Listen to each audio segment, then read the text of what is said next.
Monologue 27, the second step, authenticity. Now are you on the path of will, elevated above the instinct. In authenticity is salvation. No righteous deed saves you from the cycle of rising and falling. No righteous speech will deliver you from soul death. No god or goddess, angel or demon of the world can grant you entry into the limitless. Only truth can unlock the mansions of eternity. Righteous or wicked, only truth can elevate your soul to a universe beyond all universes, where light is alive, conscious, and all-encompassing. The salvation of Christ, or of the 7 archangels who are Emmanuel, is the invitation to walk among the angels and become a man of energy and consciousness, and then to perpetually make war on the darkness till the final cosmic battle.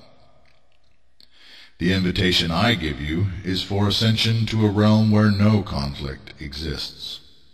Universes float about in that infinite ocean of living light, as specks of darkness, as black stars in a great sea of liquidic power.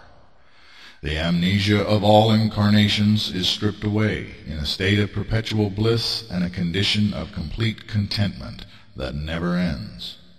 Many are they who blend in and become one with the oneness, while others are as fish, knowing how to swim in the oneness without utterly merging with it. For those who swim in the infinite seas of light, a realm, reality, is manifested from within and wonderfully perfected, uplifted as if crafted by an ultimate craftsman who knows your needs as no other can. World builders will Urian ascendants become. Authenticity is the way to raise yourself out of unconsciousness into greater understanding. Making the decision to fully commit yourself to spirit life was the first step. Authenticity is the next. Know thyself, such is the desired end. In complete honesty, make a list of every trait you love and like about yourself. Then draft a second list of everything you hate or dislike about yourself. Self as in soul, identity. This exercise is nothing unique. Yet make no excuses and do not self-deceive. No thing is hidden from the one all-seeing deity.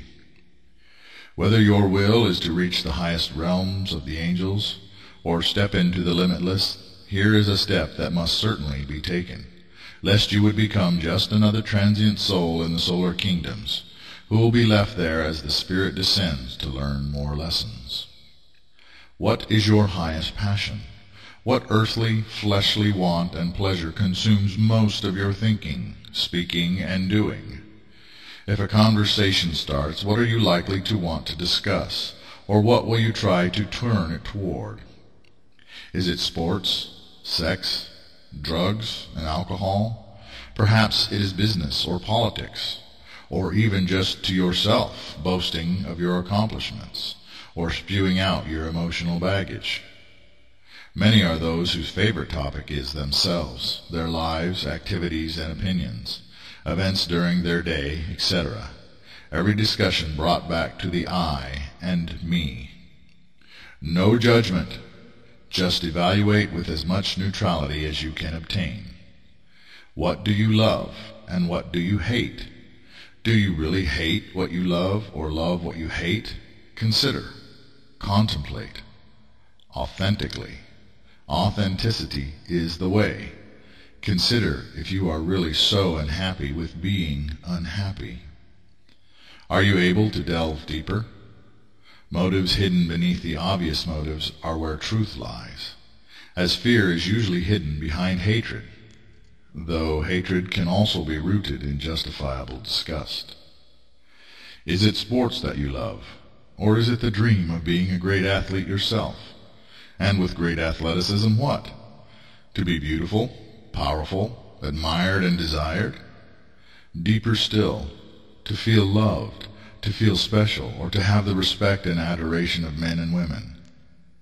To win attention and approval from a parent, or even to be remembered when you are gone.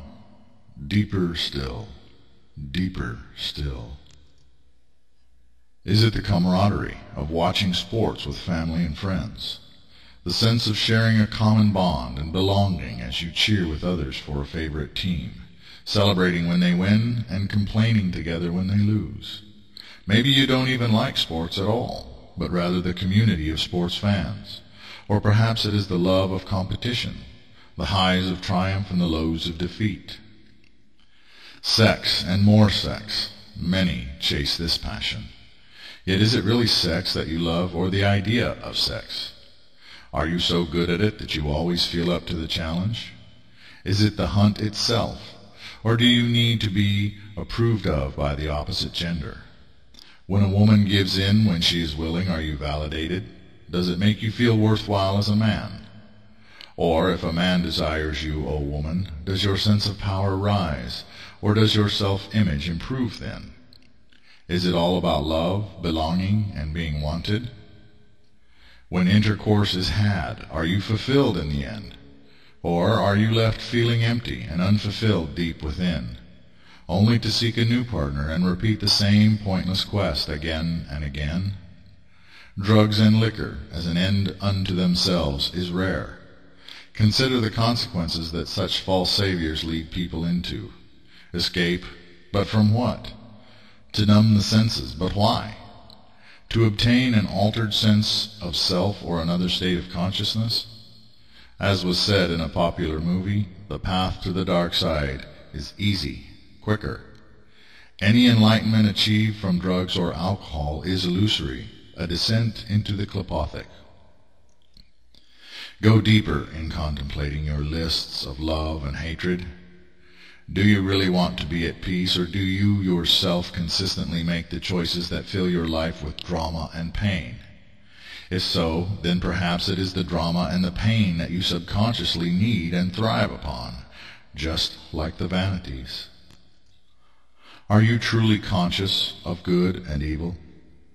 Do you crave what is considered evil, even by your own moral compass, yet long for it anyway, even while hating yourself for it? Do you justify and seek elaborate excuses for things that hurt you and or harm others? Good can be subjective on one level, as is evil, though the God of truth defines good as selflessness and evil as selfishness. Yet what man calls evil, God may regard as necessary to the balance, and what mankind calls good may actually be of negative consequences to the greater good of the natural order. So do not judge yourself as in letting self-hatred blossom from your lists. Contemplating the list is about knowing yourself in order that you might work on yourself. No problem in life or the world is fixed by ignoring the issues. Wealth, oh wealth, the desire of every sort of man and woman, the dream of luxury, comfort, and freedom, to travel the world, to know no stress from debt, to be able to enjoy any other pleasure of the flesh. Indeed, whatever God your heart serves, wealth is viewed as a path to fulfillment, and mammon gleans worship from the servants of all other living archetypes.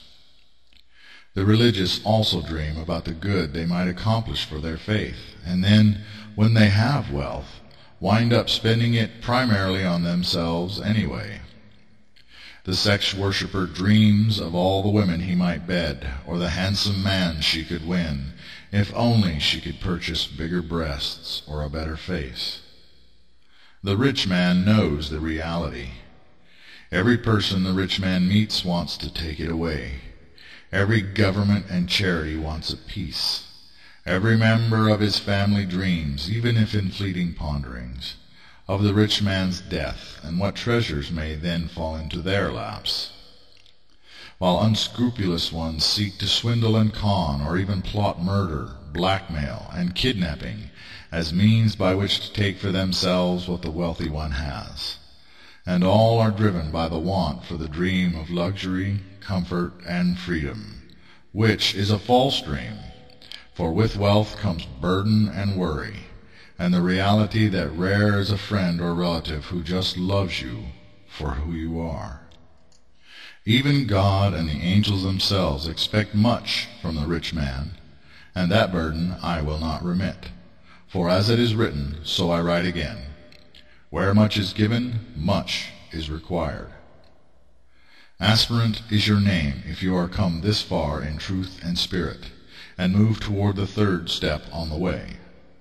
Now evaluate and know the God of your heart, and by the force of will replace the false God with the one, placing God before you as a light to reach for. Aspirant is your name when you kneel in submission before the one, and say with full understanding, as if you are the God of your heart, I hereby lay my crown at your feet, O God of gods, and I ask to be remade in your image.